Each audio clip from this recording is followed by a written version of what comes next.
On the cold morning of January 15th, 1947, a mother walked her child through a vacant lot in Los Angeles' Lamert Park. In the damp grass, she noticed something pale lying still, like a discarded store mannequin. She stepped closer, squinted, and froze. It wasn't plastic. It was the body of a young woman, cut cleanly in half, posed deliberately as if someone had staged a grotesque performance. No blood on the ground. She had been killed elsewhere, washed, and placed here with chilling precision. The police were called. The city held its breath. Within hours, the headline screamed a name no one would ever forget: the Black Dahlia. That nickname clung to her like a curse, erasing the identity of Elizabeth Short, age 22, with blue eyes, dark-dyed hair, a fondness for black clothing, and a fragile dream of becoming a movie star. The horror of the crime scene stunned Los Angeles.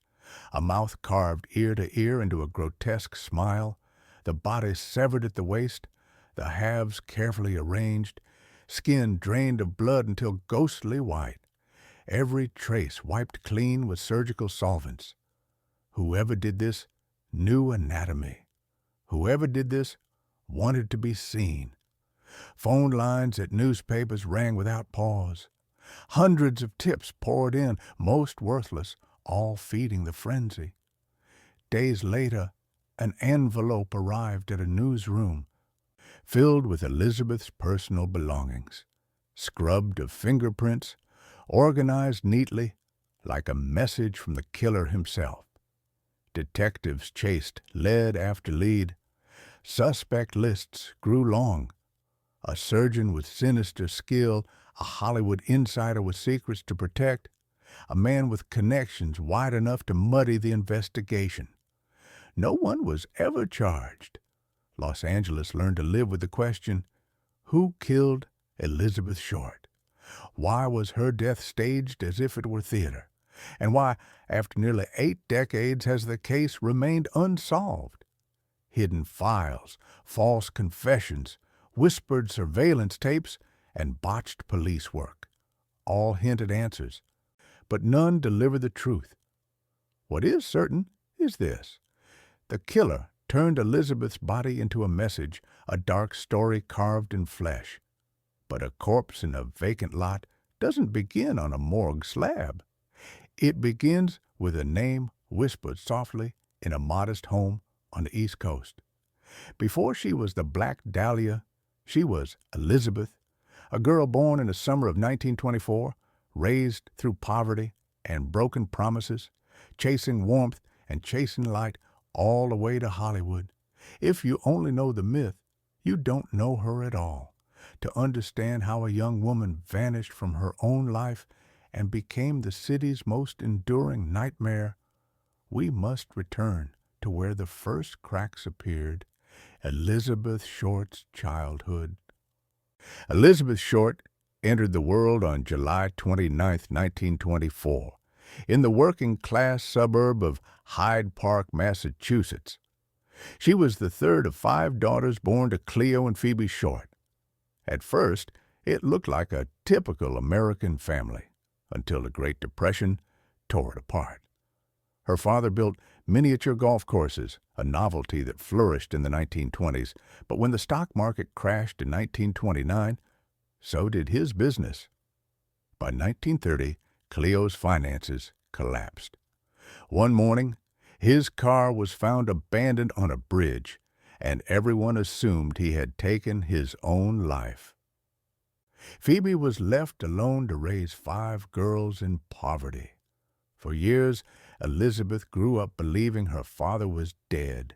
The house was crowded, the meals often meager. Phoebe worked multiple jobs just to keep the lights on.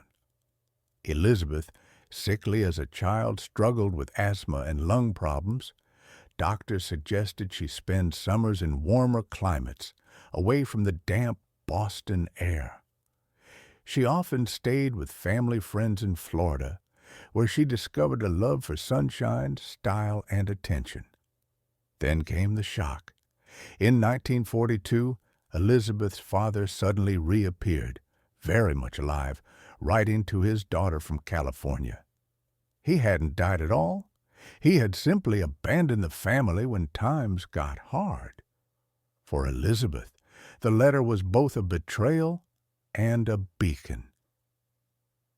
California meant opportunity, escape, and a chance at something bigger than survival. She packed her things and joined him. But the reunion wasn't the fairy tale she imagined. Cleo was stern, critical, and quick to anger. Their relationship soured quickly, and Elizabeth left his home.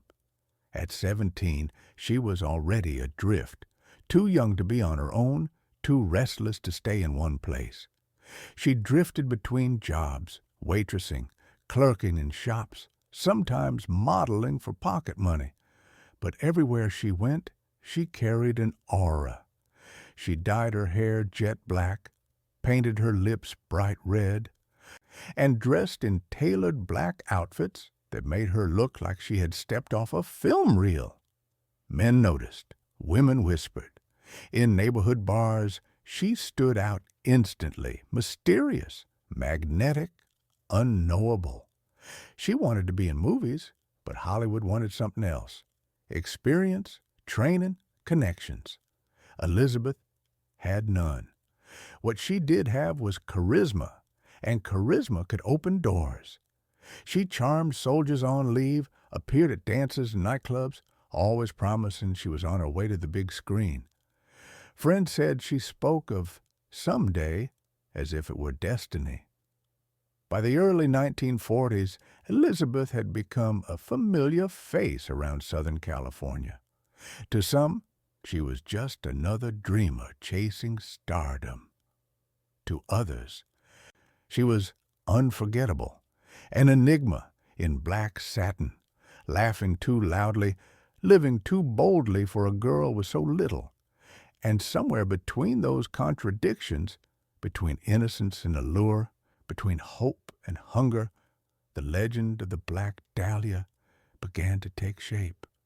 Los Angeles in the 1940s was a city glittering with promises. Billboards screamed of silver screen idols, and studio scouts prowled cafes, always hunting for the next face to plaster in lights. For Elizabeth Short, it wasn't just a city. It was a chance to rewrite her life. She drifted between California and other cities, following rumors of opportunity. In Santa Barbara, she was arrested in 1943 for underage drinking. Her mugshot, with that dark hair and piercing gaze, was the first of many photographs that would make her unforgettable. The judge sent her back to Massachusetts, but the East Coast could never hold her. Hollywood kept calling. Elizabeth returned again and again, working odd jobs, waitress, cashier, usherette, always just one introduction away from stardom, or so she believed. She haunted nightclubs, military bases, and hotel lobbies where producers and servicemen mingled. With her pale skin, raven hair, and lipstick as red as neon, she was impossible to miss. People started calling her the Black Dahlia, after the film The Blue Dahlia, which had premiered in 1946. The name fit, glamorous, dangerous, tinged with noir. Yet the dream never materialized. She had no training, no agent, no real studio connections. The movie industry, brutal and unforgiving, swallowed hundreds of hopefuls like her every year. Still, Elizabeth played the part of the rising star. She told friends she was close to her big break, that scripts were coming her way. Whether she truly believed it or not, her voice carried conviction. Behind the facade, though life was unstable, she bounced from apartment to apartment, sometimes staying with acquaintances, sometimes with lovers. Her relationships were brief, often stormy, and sometimes violent. She wrote letters to servicemen stationed overseas, promising love and loyalty, but the romances rarely survived their return. Money was always short. Glamour was her only currency. She wore black dresses not just for style, but to hide how few outfits she owned. She painted herself in mystery, cultivating a persona that suggested she belonged to the Hollywood elite, even if, in truth, she was hovering at its margins. Still, Elizabeth walked the boulevards with her head high as if the cameras were already on her. She was a dreamer in a city built on dreams, and for a time that was enough. But dreams can curdle. For Elizabeth Short, the City of Angels was about to become the City of Shadows, because someone was watching her, not as a starlet, not as a lover, but as prey. By late 1946, Elizabeth Short had become a familiar figure in Los Angeles nightlife. She drifted through bars on Hollywood Boulevard, dance halls packed with servicemen, and smoke-filled cafes where hopeful actors traded gossip for gin. People remembered her not just for her beauty, but for the way she carried herself, as if she were always on stage, rehearsing for a role the world hadn't given her yet. The nickname Black Dahlia followed her everywhere. Some say the press coined it after her death, but locals insist it was whispered long before that. Elizabeth wore fitted black dresses, her hair curled dark and glossy, her smile painted in crimson. She looked like she had stepped out of a crime novel, seductive, mysterious, dangerous. The name stuck, and she embraced it, but behind the image, life was crumbling. She was broke, moving constantly, borrowing money, surviving on small jobs and favors from men who promised more than they delivered. Studio doors stayed closed. The dream of acting had become less about scripts and more about survival. And with each passing week, she slipped deeper into the city's underworld, into places where charm could buy drinks, where mystery could keep you safe, and where predators could find you easily. She surrounded herself with men, soldiers, salesmen, actors, con men. Some were kind, others cruel. Elizabeth was vulnerable, but never naive. Friends recalled her talking often about fear of being followed, fear of being trapped. She kept secrets, and she kept moving, as if outrunning something only she could see. Then came the final sighting. On January 9, 1947, she was seen at the Biltmore Hotel in downtown Los Angeles. She told friends she was meeting someone. Who that someone was remains one of the greatest mysteries of the case. 6 days later, her body was discovered in the vacant lot. The darkness she had skirted for years had finally swallowed her whole. The glamorous persona of the Black Dahlia was gone. What remained was a crime scene so horrific that it would overshadow her life forever. The morning of January 15, 1947, broke cold and clear over Los Angeles. A young mother pushing a stroller noticed something pale on the ground of a vacant lot in Leimert Park. At first glance, it looked like a discarded mannequin, but as she drew closer, the illusion shattered. It was Elizabeth Short. Her body had been cut in half at the waist, the two sections carefully placed a foot apart, as though displayed for an audience. Her skin was drained of blood, leaving it a ghostly white. Her face bore a ghastly Glasgow smile, lips carved from ear to ear. There were rope marks on her wrists and ankles, signs she had been bound and tortured, and yet the scene was eerily clean. No blood, no fingerprints, no clues. Whoever killed her had washed the body, staged it, and left it in the open as if daring the world to look. The press erupted. Headlines screamed, "The Black Dahlia murder." Reporters swarmed police stations, inventing lurid details to outdo one another. Overnight, Elizabeth Short was transformed from an unknown drifter into a macabre icon.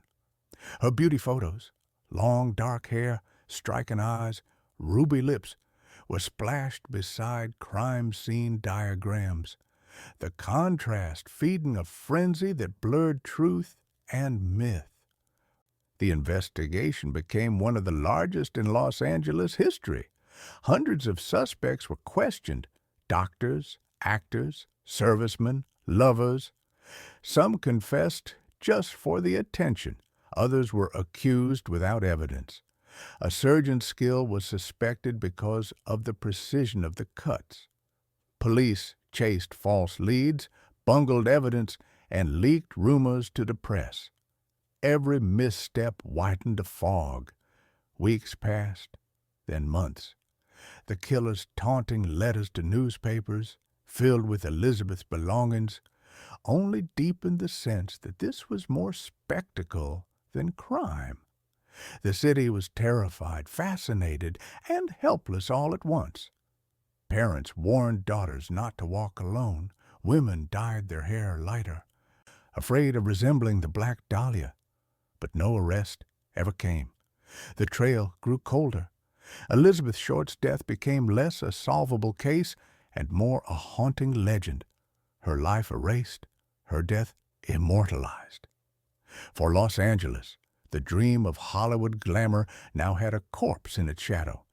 And for Elizabeth, the fall was complete. She had come to the city chasing stardom, only to become its most enduring ghost.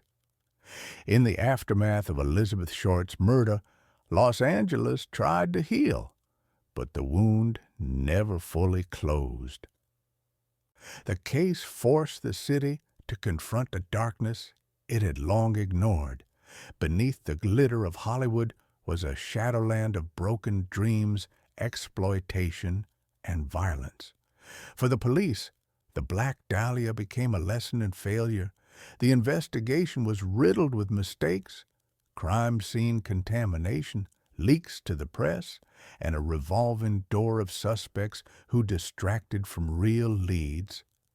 Each confession splashed across headlines, each false arrest adding another layer of shame. The LAPD's credibility took a hit it never truly recovered from, and the case remains open to this day. For the media, Elizabeth's death was a gold mine. Newspapers printed sensational stories about her love life, painting her alternately as an innocent girl chasing stardom and as a dangerous femme fatale. The truth lay somewhere in between, but the press didn't care. The Black Dahlia became less a person than a persona, a myth to be sold in lurid detail. And in selling her story, they shaped the public's obsession with true crime for generations to come. Hollywood, too, absorbed the shock. Writers and filmmakers borrowed pieces of the Dahlia story, weaving it into novels, pulp magazines, and noir films. The city that had ignored Elizabeth in life now immortalized her in fiction. She never became a movie star, but she became something else, a symbol of Hollywood's promise turned poisonous. And for women across America, the murder became a cautionary tale.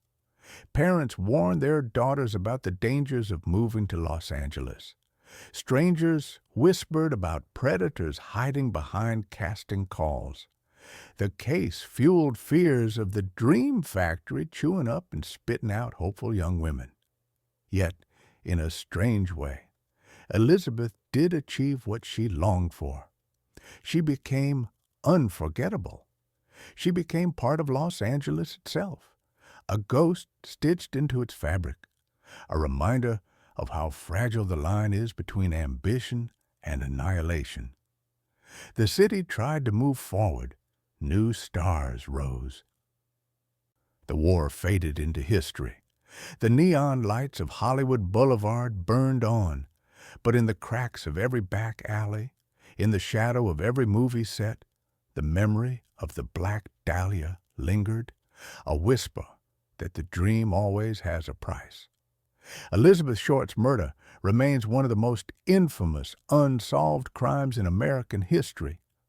Nearly 8 decades later, the case still haunts Los Angeles, its unanswered questions hanging in the air like smog. Who killed her? Why was her body staged with such eerie precision? And why has no one ever been brought to justice? Her legacy is tangled in paradox. In life, Elizabeth was an ordinary young woman, ambitious but struggling, vulnerable but resilient, a dreamer like countless others who flocked to Hollywood. In death, she became a legend, a symbol, a story that outgrew the person she really was. The media branded her the Black Dahlia, mysterious, alluring, dangerous. That name erased the humanity of Elizabeth Short. It turned her into an icon of fear and fascination, the perfect subject for pulp magazines, films, novels, and endless conspiracy theories. Her true voice was silenced, replaced by a myth. And yet, perhaps that myth reveals something deeper about us. The world wanted to believe in the Black Dahlia because she embodied the collision of glamour and horror, the dream and the nightmare of Hollywood itself. She was the girl who might have been a star, transformed into the ultimate cautionary tale. What happens when ambition meets a predator, when innocence collides with cruelty, when a city built on dreams consumes its own? Over the years, suspects have come and gone. Some point to surgeons with chilling skill, others to corrupt cops or powerful men with too much to lose. Families have accused their own fathers. Writers have built entire careers on theories. But the truth remains buried, and maybe that is why the story endures. The Black Dahlia is not just a murder mystery. It is a mirror reflecting the darkness beneath the neon lights. Elizabeth Short did not live long enough to see her name in lights, but in death, she became unforgettable. Her story forces us to look past the glamour, to remember the cost of chasing dreams in a city that doesn't forgive weakness. Perhaps her true legacy is this: a reminder that behind every headline, every myth, every crime scene photo, there was once a living, breathing woman who wanted what so many of us want: to be seen, to be loved, to matter. And maybe the cruelest twist of all is that she got her wish. The world has never stopped looking at her.